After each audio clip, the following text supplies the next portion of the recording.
political head of the nation also have effect on the economic side of it. Looking at the indices and the economic indices that are positive, it's a good one, and it will also attract foreign direct investment. It will also bring confidence into the economy of Nigeria, as many organizations or many industries are looking at all this before they can invest. But to really cap this all, I think we need to work on our level of lending rate, interest rate. The NPR is 18.5%. So we are hoping that with all this push, maybe going forward, the lending rate will reduce as expected. Because if it's not reduced, most manufacturing sector that we expect them to boost the economy by creating economic activities and also creating job availability may find it difficult to actually operate. So we expect the interest rate to reduce. I think government should look into that as well, as that will help. And concerning the stock market, it is expected that which is more body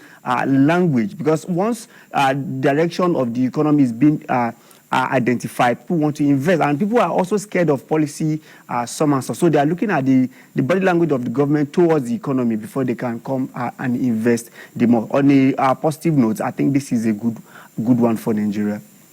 Okay, with the events that took place yesterday, talking about the inauguration of the leadership of the National Assembly, we had the leaders commit to economic development, talking about riding on the promises of the president. That is to say, it seems from what we hear that the National Assembly is now on the same page with the executive arm of government.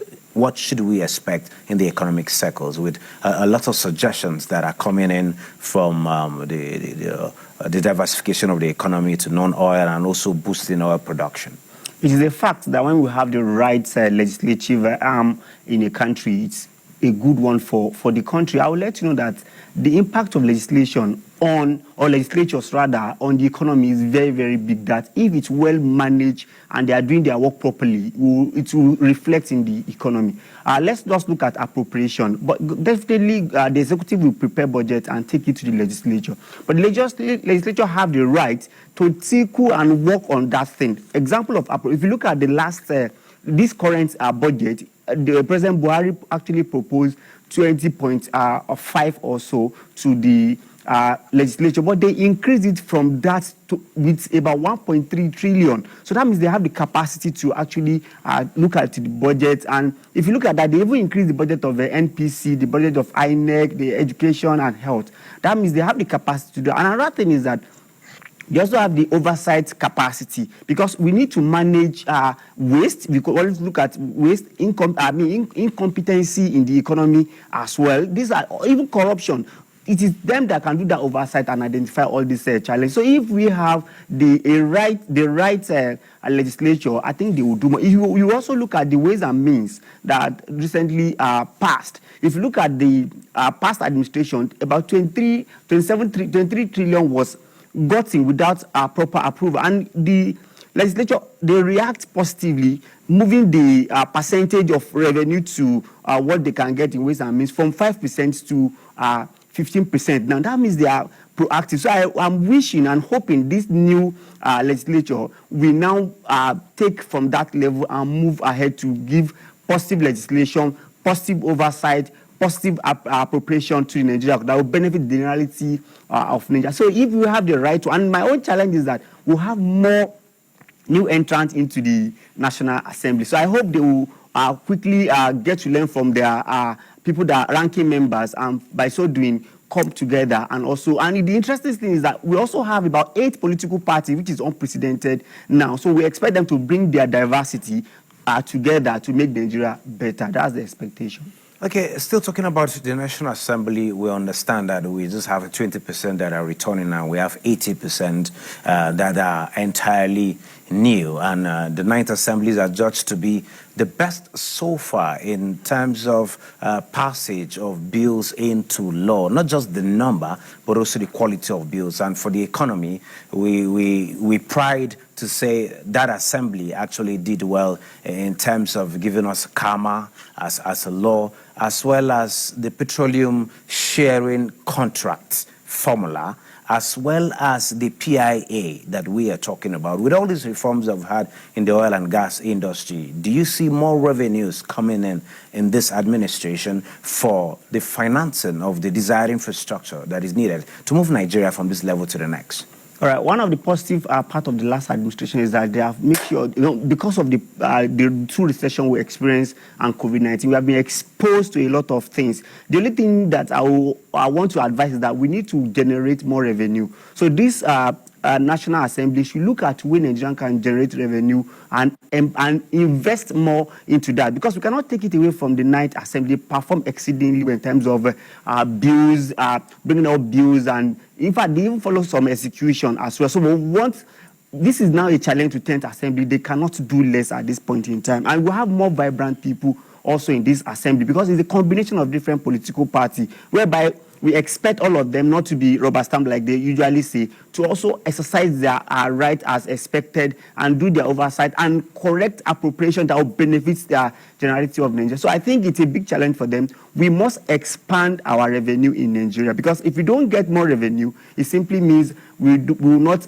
get the expected infrastructure as expected. Though with the removal of fuel subsidy now, I think we have more, but we have to expand more to benefit Nigerians. Well, talking about expanding sources of revenue, we hear from the grapevines that there are some reforms that are still ongoing in the oil and gas sector of the economy, where some assets might just be laid off into the market to generate more revenue. But that aside, President Bola Ahmed Tinubu, during his campaign, the electioneering campaign, actually promised that he was going to initiate a program more like a loan scheme where students in tertiary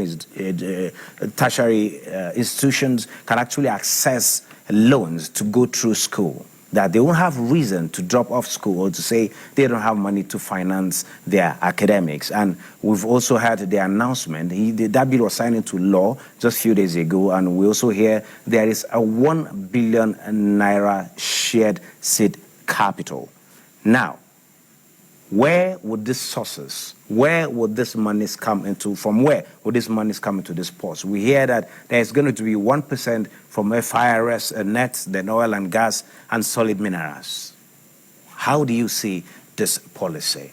Many say it's a welcome development. I say it's an excellent one. What do you say? Well, I think every country that want to show that they want development, it starts from education. So there's no amount of money you can expend on Nigerians in terms of getting more education that you will think is too much. We need to do more. If you look at even the percentage of our budget compared to a global standard, it's quite very, very low. So it's a laudable one, and we appreciate it. Perhaps he has also practiced that in Lagos, and I think it's paying off. So what I only think is that we should get where we'll get the source from. Like he said, FIRS, NNPC, these are a better way of getting, but I think getting the money is not the problem. Just identify the source. Like I said, there is a revenue gap.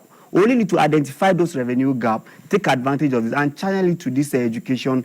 So perhaps I also want to go further to advise Mr. President that apart from general education, I think we should also prioritize technology-related education. We are in the digital world now, so if there could be an incentive in that area too, that would drive more Nigerians into that area, and you can look at our fintech now; it's moving very fine, employing. In fact, it is envy of global community in terms of our fintech. So we can invest more in that to deepen that, and that will reflect in the generality of the well-being of Nigeria. So for me, it's a welcome development. The source is that we should identify some gaps. Having identified 1% from FRS and other sources, we should also identify revenue gap. Like we always talk about tax net. We are not saying increase tax. No, identify people that are not in the tax net and get this from there and channel it to these appropriate quotas. Because education, health, all the social infrastructure are very key to development in every country.